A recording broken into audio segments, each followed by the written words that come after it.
पाठ 11। यहाँ शब्द नहीं तीर बोलते हैं। प्रिय मित्र, सप्रेम नमस्ते। तुम्हारी पढ़ाई कैसी चल रही है? मेरी तो पिछले सप्ताह ही आवधिक परीक्षा खत्म हुई है। 9 अगस्त का दिन कुछ निराला और अनूठा था। इस दिन हमारे स्कूल में आदिवासी दिवस मनाया गया। हैरानी हुई न सुनकर?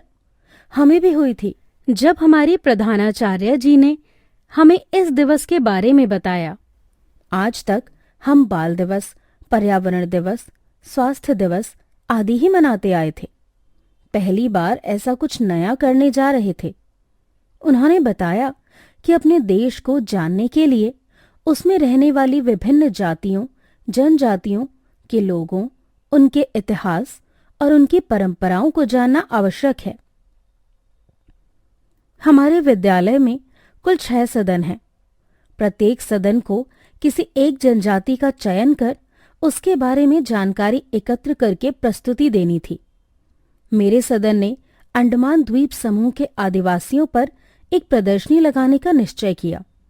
इसी उपलक्ष्य में कुछ अचंभित करने वाली जानकारी मुझे प्राप्त हुई, जिसे मैं तुम्हारे साथ साझा करना चाहता हूं।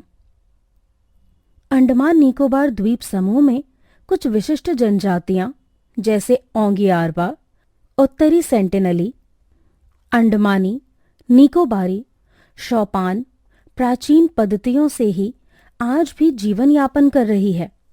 अब भले ही कुछ जनजातियों ने स्थायी ढंग से कृषि, पशुपालन आदि कार्यों में रुचि लेना प्रारंभ कर दिया है, किंतु इनकी अधिकांश जनसंख्या शिकार करने, मछली पकड़ने, लकड़ी काटने आदि कार्यों द्वारा ही जीवन निर्वाह करती है। ये जंगल से कंदमूल तथा शहद जमा करते हैं। सूअर, मछली और बड़ी बड़ी छिपकलियों का भी शिकार करते हैं। आजादी के बाद सरकार ने इन आदिवासियों से संपर्क बढ़ाने का प्रयास किया और सफल भी हुई, परंतु एक जनजाति ऐसी भी है जिसके बारे में हम बहुत ही कम जानते हैं।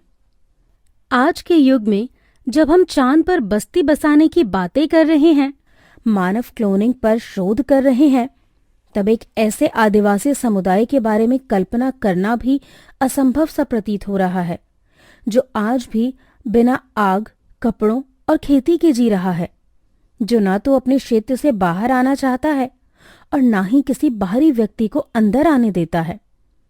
ये रहस्यमयी जनजाति अंडमान के सेंटिनल द्वीप पर बसी हुई है। जब भी किसी ने यहाँ प्रवेश करने की कोशिश की है, इन लोगों ने उसे अपने तीरों का निशाना बनाकर या तो उसे भगा दिया है या हत्या कर दी है।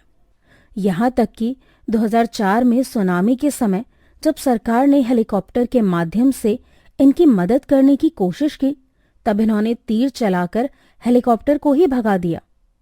इनकी भाषा को जानने वाला कोई नहीं। अनुसंधानकर्ताओं का मानना है कि यह समुदाय नवपाषाण काल से भी पूर्व का है। सेंटिनली से किसी प्रकार का संपर्क नहीं होने के कारण दूर से ही इनकी तस्वीर लेकर जनगणना की जाती है। इनकी आबादी उत्तरी सेंटिनल द्वीप लगभग 50 से 1100 के बीच है। वर्ष 1991 में इस जनजातीय समुदाय ने भारतीय मानव विज्ञानविदों और प्रशासकों की एक टीम से कुछ नारियल स्वीकार किए थे। यह अश्वेत निग्रेटो समुदाय के छोटे कद के आदिवासी हैं। कुछ मानव वैज्ञानिकों का अनुमान है कि ये आग जलाना नहीं जानते, परंतु बिजली गिरने पर उसकी चिंगारी संभाल कर रखते हैं। घास फूस की झोपड़ियां बनाकर रहते हैं। मछलियों का शिकार करते हैं। धातु का प्रयोग केवल तीर के अग्रिम हिस्से के लिए करते हैं और कमर में बेल्ट बांधते हैं।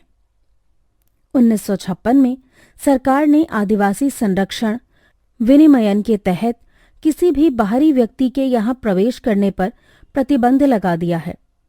यहाँ तक कि दूर से भी फोटो खींचना या वीडियो बनाना कानूनन अपराध है। बाहरी व्यक्तियों के प्रवेश से ये बीमारियों का शिकार हो जाएंगे, अतः इन्हें इनकी आदिम सभ्यता में ही शांति से रहने दिया जाना ही उचित है। पत्र बहुत लंबा हो गया है, लेकिन आशा है कि यह जानकारी तुम्हें रुचिकर लगी होगी। तुम बोर नहीं हुए होंगे। अंकल आंटी को मेरी तरफ से नमस्ते बोल देना। तुम्हारा मित्र क ख ग।